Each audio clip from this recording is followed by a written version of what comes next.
Hey everybody, I thought today we'd take a look at Paladins for our class in the Pillars of Eternity Backers Beta. So Paladins, their big claim to fame seems to be this ability here, this Faith and Conviction, which gives them a bonus to their defenses. No other class gets as high defenses as Paladins do. And what's interesting is when you're talking to people, you'll frequently have opportunities to be clever or aggressive or things like that. And depending on your bend, like your I'm the kind wayfarers, like the group of the Paladin order that you choose when you create your character.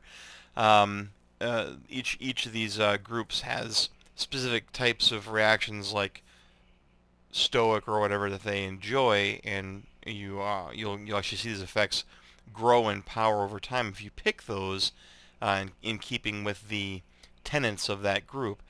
Conversely, if you pick, for example, the kind wayfarers frown on aggressive or manipulative behavior.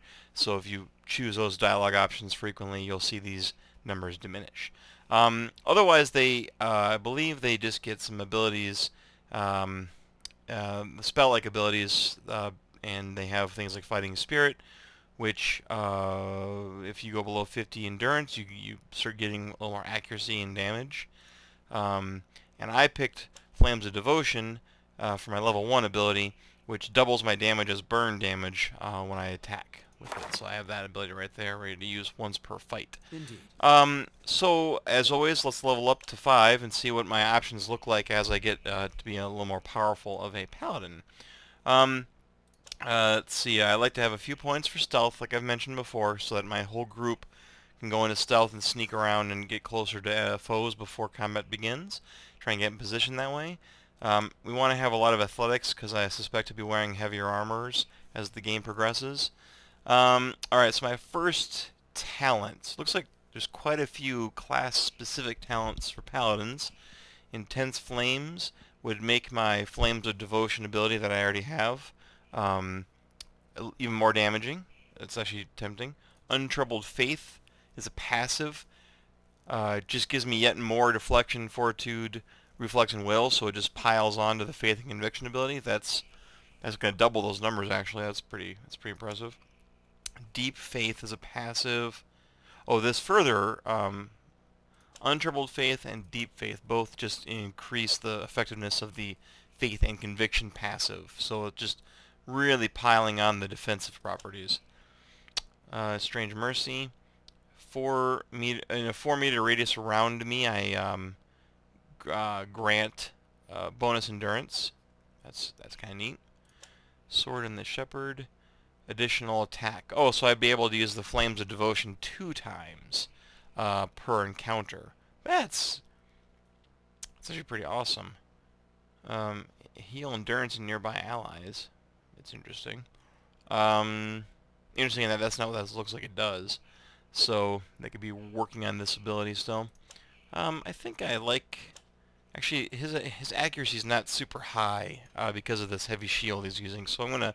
He's got a sword, so I'm going to try and find the weapon category. Here we go, Knight. That'll improve his accuracy in sword use for this first one. Um, okay, let's get a little bit of this and a little bit of that. Alright, Paladin abilities. Well, I've already got the Burning Sword, but I could also grab Lay on Hands to heal endurance of a target ally, or I could enable Zealous Focus, which is an aura that would grant a small accuracy bump to me and all my allies. That's very cool. It's not flashy, but it's nice. Um, Here is another aura. This one would make us all move a little bit faster and grant extra defense when trying to pull away from a melee. And the endurance would reduce damage by 3 to everybody around me. So those are all nice. I think accuracy, the best defense is a good offense, I always say. Okay, and let's go with that. Okay, so I have a few new ones to pick here based on my level and the other abilities I've picked, like Sword and the Shepherd. I can now take... Oh no, this is before. I thought, is one of these new? I think, here we go. Zealous Focus. Okay, so because I was Zealous Focus, I improved by 5% the chance to score crits with my Zealous Focus. That's actually really good, and that's going to be what I take. Okay, so let's grab this and that. Alright, one more here. Sworn Enemy.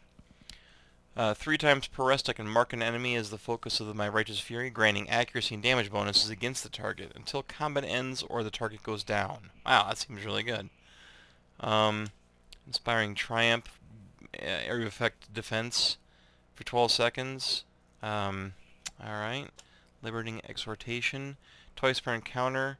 Command an ally to summon all their strength in order to temporarily ignore hostile effects. Oh, so it would suspend for 24 seconds any effects that are on an ally, like blindness or hobbled or something like that. I like Sworn Enemy. That seems neat. Okay, so let's grab this, and let's just move my guys up here a bit to our usual testing ground. Here's my Sworn Enemy. Here's, oh, this is the, Zealous Focus. It is not going to trigger until combat starts, but I can turn it on now. Alright, so the first thing we're going to do is initiate an attack. Okay, now, I'm going to slow down the action. Side note, if I haven't mentioned it before, I've mentioned the concept of engagement, and it'll become even more important with like fighters here in a little bit. You'll see the red line drawn from the target to my character, and my character's green line going to him. That indicates we are engaged together in melee. If I were to foolishly just step away from him, like this, okay, I just got nailed for 1 point of damage. It was just a graze, thankfully, because I got an engagement strike against me for trying to leave the fight. Okay, so here we go. Let's, boom, engage. Okay, and let's try this Flames of Devotion strike on this guy here. Wait for my countdown timer to go down, and strike. Alright, what'd that look like? 15 damage. It was just a graze, even. That was pretty good. Let's mark him as my Sworn Enemy. Alright. Mark. Okay. Now I have bonus chance, bonus accuracy, and bonus damage against this guy. There we go. And let's Sworn Enemy on this guy. Get him. You're getting shot by a pistol. Alright. Get him. This guy ain't got much health, I don't think. 24 defense. And oh, he's missing with his pistol. Not a good weapon in melee. Alright, so there's that. Okay, well that was excellent. Those abilities work real well. He didn't take any helmet. There's 3 guys beating on him, and I even intentionally walked away, so his defenses are working pretty good. His accuracy is actually 20 points higher than it was before. I did look at that before I leveled up. It was only 17. Thanks to his shield.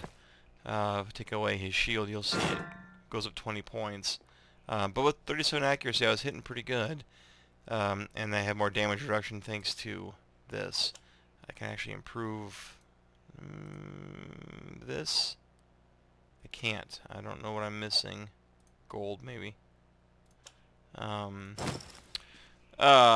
alright, so that's Paladins. That's actually pretty nice. I would actually know more about their higher level abilities.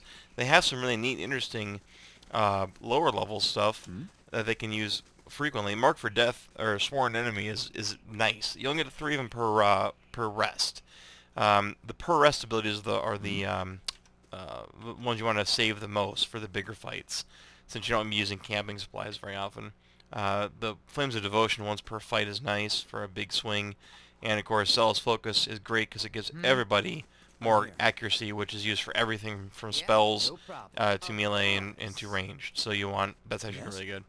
So that's the Paladin. He seems like he's got a lot going on for him. Our final test here will be against a much tougher foe, the old guard down here. So we are going to open up with a flames, well, I'd like to actually mark them for death first, but I can't. So let's just open this up. Maybe we should save the, let's save that for after he's marked. Here we go. Alright, and we'll mark him. And now we'll get him for the devotion. Oh, that was a good hit. He interrupted me earlier. Oh, he is hitting hard. Oh, that was just a graze. I'm getting low on health. Let's see. I crit him for 29 pierce damage and interrupted him. Then he grazed me for 7. Interrupted me. The auto pause is going off because I'm low on health. I could try and get a heal on him in time, but I don't know if I'll make it. Looks like I'm not going to. Oh, no, I did. Let's heal him again. And we'll pop this guy. We'll talk about priests, I think, next. There's not much more I can really do. Got him. Well, I needed help, though. Although, to be fair, I think these guards are pretty tough with, like, fine mail armor, and they have fine weaponry. Jeez. That's some pretty impressive stats there. Interrupt, damage. That's not too shabby at all. So, alright, there you go, Paladins. So, thanks again for watching, and I'll see you soon with the next video.